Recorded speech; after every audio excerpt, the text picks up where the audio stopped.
I had always prided myself on being a good husband and father. My life seemed perfect, an adoring wife, 5 wonderful kids, and a home filled with laughter. But everything came crashing down on a seemingly ordinary Tuesday afternoon. It all started when I decided to organize some old family documents. As I rummaged through the drawers, I stumbled upon an envelope marked private. Curiosity got the better of me, and I opened it. Inside, there were birth certificates, medical records, and DNA test results, none of which I remembered ever seeing before. As I read through the documents, my hands began to shake. The DNA test results were unequivocal. I was not the biological father of any of my 5 children. My heart pounded in my chest. I felt a wave of nausea wash over me as the reality of the situation sank in. How could this be possible? My mind raced through countless scenarios, each one more unbelievable than the last. I felt betrayed, confused, and utterly devastated. I didn't confront my wife, Lisa, immediately. Instead, I spent the next few days in a haze, trying to process what I had discovered. Every time I looked at my children, my heart ached with a mix of love and anguish. They were my world, yet suddenly, everything I thought I knew about our family was a lie. Lisa noticed my distant behavior and asked if something was wrong,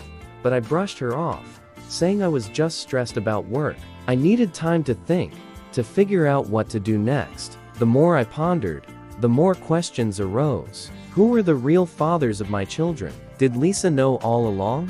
Or was she just as unaware as I was? Determined to uncover the truth, I began to investigate Lisa's past. I sifted through old photos, letters, and emails, looking for any clues that might explain how this could have happened. I reached out to friends and family members, asking subtle questions about Lisa's life before we met. Piece by piece, a troubling picture began to emerge. There were mentions of old boyfriends and casual flings that Lisa had never talked about. I found photos of her with men I didn't recognize, and old letters from ex-lovers that hinted at unresolved feelings. The more I discovered, the more my heart sank. Had our entire marriage been built on lies? One evening, while Lisa was out with the kids, I decided to visit one of her old friends, Karen. Karen had always been close to Lisa, and I hoped she might have some answers. Over a cup of coffee, cautiously brought up the topic of Lisa's past. "Karen, can I ask you something personal?" I began, my voice trembling slightly. "Of course, John. What is it?" she replied, her eyes filled with concern. "Did Lisa ever mention anything about other men in her life before we got married? Anything that might explain some things I'm trying to figure out?" Karen hesitated, clearly uncomfortable. "Well, there were a few men before you, John, but that was a long time ago. Why are you asking?" Taking a deep breath, I explained what I had found: the DNA tests, the birth certificates, the doubts that had consumed me. Karen listened in stunned silence, her face pale with shock. "I had no idea," she whispered, tears welling up in her eyes. "I knew about some of her relationships, but I never thought." "John, I'm so sorry." Her reaction only deepened my confusion. If Karen didn't know, then who did? And how had Lisa kept such a monumental secret for so long? Unable to bear the weight of my discoveries any longer, I decided it was time to confront Lisa. I chose a quiet evening, after the kids had gone to bed, when we could talk without interruptions. "Lisa, we need to talk," I said, my voice steady but filled with tension. She looked up from her book, concern etched on her face. "What's wrong, John?" I took a deep breath and handed her the envelope with the DNA results. "I found these. Care to explain?" Lisa's face went pale as she opened the envelope and read the documents. Tears welled up in her eyes, and she looked at me with a mix of guilt and sorrow. "John, I don't know what to say. I never wanted to hurt you. How long have you known?" I asked, my voice breaking. "I didn't know for sure," she admitted, her voice barely above a whisper. "I had my suspicions, but I was too scared to find out. I thought it didn't matter because you love them so much." "We love them so much."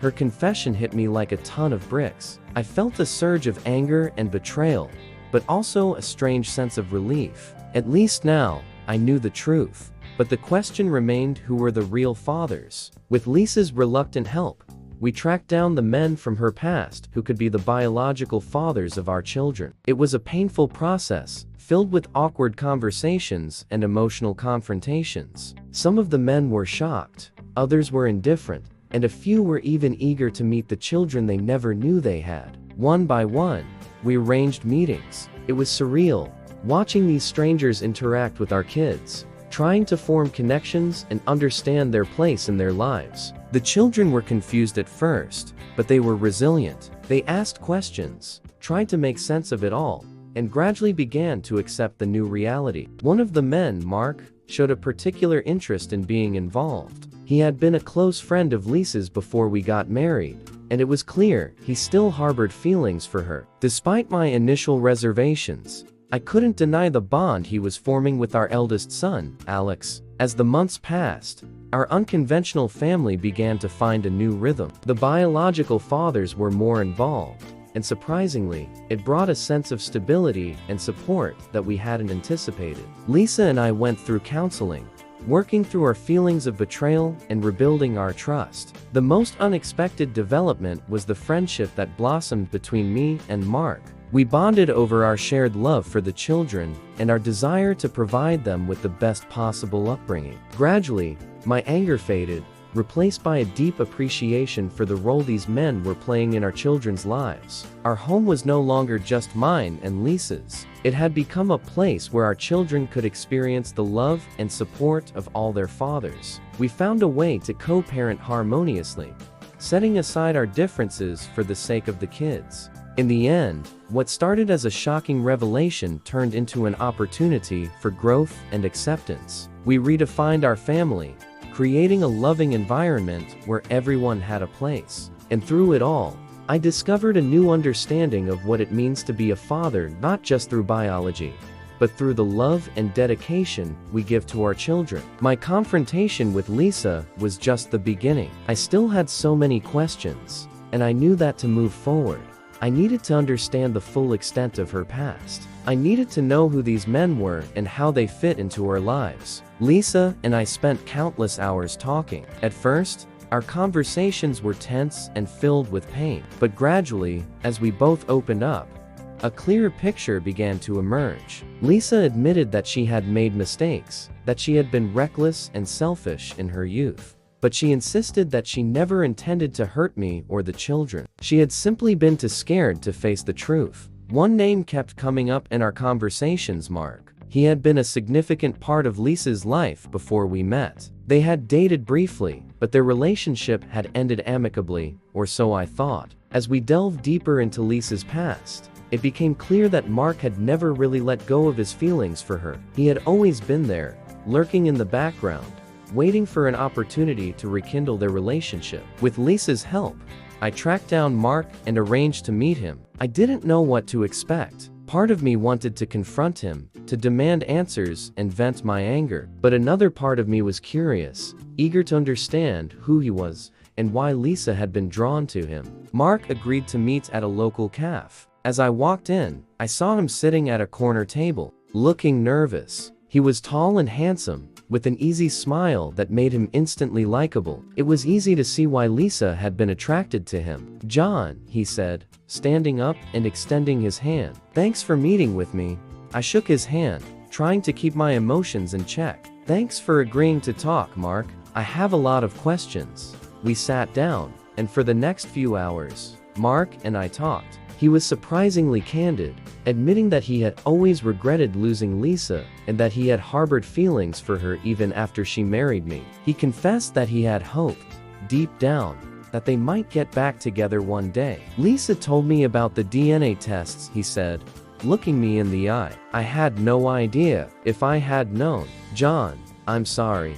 His apology felt sincere, but it didn't erase the pain I felt. "Why didn't you tell me?" I asked. "Why didn't you ever say anything?" Mark sighed. "I didn't want to interfere in your marriage. I thought it was better to keep my distance, to let Lisa be happy with you. But I was wrong. I should have been honest." As our conversation continued, I found myself torn. On one hand, I was furious with Mark for keeping his feelings a secret and for potentially being the father of my children. Lisa and I went through counseling, working through our feelings of betrayal and rebuilding our trust. The most unexpected development was the friendship that blossomed between me and Mark.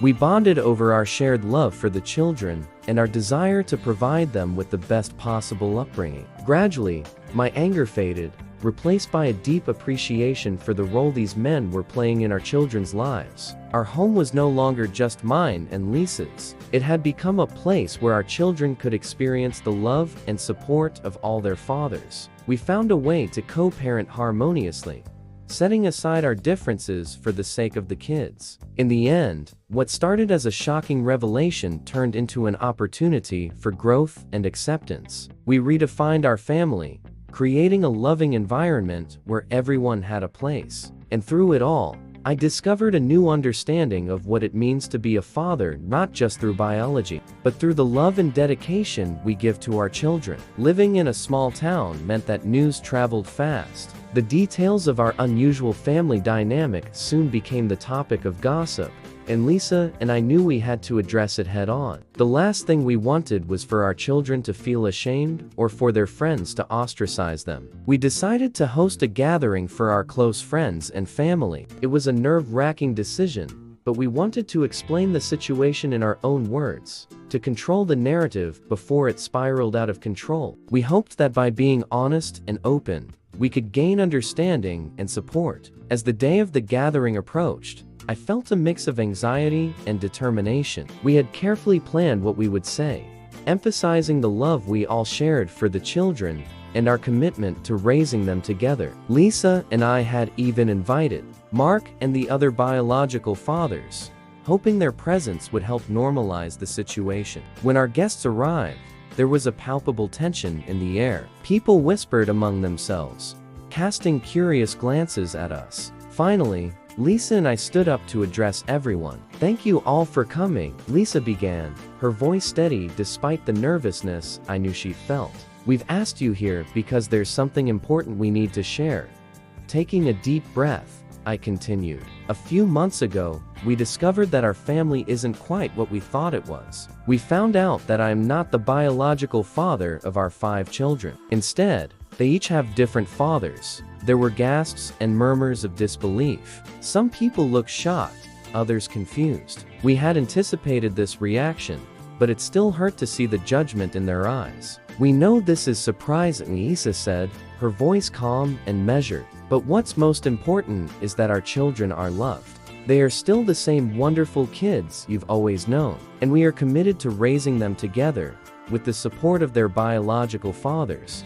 Mark stepped forward then, addressing the group. "I know this is a lot to take in, but we're here because we love these kids. We want to be part of their lives, to support them and be there for them." As he spoke, I could see some of the tension ease. People started to ask questions, and we did our best to answer them honestly. We explained how we had come to this arrangement, how we were working through our feelings, and how the children were adjusting. By the end of the evening, the mood had shifted. While not everyone fully understood or accepted our situation, many offered their support. It was a small victory, but it felt significant. We had taken control of our story and begun to pave the way for acceptance. In the days that followed, life returned to a new kind of normal. Our children adapted to their expanding family, learning to navigate relationships with their biological fathers. Lisa and I continued to work on our marriage, finding strength in each other as we faced the challenges ahead. The community's reaction remained mixed, but over time, the gossip faded. People grew accustomed to seeing Mark and the other fathers at school events and family gatherings. We became a symbol of resilience and love, proving that family is not defined solely by biology. As the months passed, our unconventional family dynamic became a source of pride. We celebrated birthdays and holidays together, creating new traditions that honored the unique bonds we shared. Our children thrived, surrounded by love and support from all sides. Through it all, Lisa and I grew closer. The experience had tested our marriage in ways we never imagined, but it also strengthened our connection. We learned to communicate more openly, to trust each other completely, and to find joy in the journey, no matter how unexpected it might be. As we settled into our new reality, The sense of peace that had once seemed elusive began to take root. Our family had found its rhythm, and the bonds we had formed with the biological fathers grew stronger with each passing day. The journey had been tumultuous, but it had also been filled with moments of profound love and connection. One evening, as we sat around the dinner table, I looked at the faces of my children and felt a surge of gratitude. Each of them was a testament to the power of love and resilience. They had weathered the storm with remarkable grace, and I was endlessly proud of them. Lisa caught my eye and smiled, her expression filled with warmth. We had come a long way since that fateful day when I discovered the truth. Our marriage had been tested, but it had also been transformed. We had emerged stronger, more united, and more in love than ever before. After dinner, as the children played in the living room, Lisa and I took a walk outside. The night was cool and clear, the stars shining brightly overhead. We walked hand in hand, savoring the quiet moments together. "I never imagined our life would turn out like this," Lisa said, her voice soft. "Neither did I admitted, but I wouldn't change it for anything." She looked at me, her eyes reflecting the depth of her emotions. "Thank you, John, for everything, for standing by me, for loving our children, for accepting this crazy, wonderful life we've built." I pulled her close, kissing her gently. "I love you, Lisa, and I love our family. No matter what happens, we'll face it together." As we stood there, wrapped in each other's arms, I felt a profound sense of contentment. The challenges we had faced had not broken us. They had shaped us into a family bound by something far stronger than blood. We had learned that love is not about perfection, but about embracing each other's imperfections and finding beauty in the unexpected. The future stretched out before us, filled with possibilities. We knew there would be more challenges, more moments of doubt and fear, but we also knew that we had the strength to face them, because we had each other. In the months and years that followed, our family continued to grow and evolve. The children thrived, their lives enriched by the presence of their biological fathers and the love that surrounded them. Lisa and I deepened our connection, finding new ways to support and cherish each other. Our unconventional family became a source of inspiration for others. We shared our story openly, hoping to show that love knows no boundaries and that family can be defined in many beautiful ways. We found joy in the journey, embracing the unexpected twists and turns that life brought our way. As I reflect on our journey, I am filled with gratitude for the lessons we have learned. We have discovered the power of forgiveness, the strength of love, and the importance of acceptance. Our story is one of resilience and hope, a testament to the enduring power of family. In the end, we have learned that true happiness comes not from the absence of challenges, but from facing them together. Our family is a tapestry woven from the threads of our individual stories,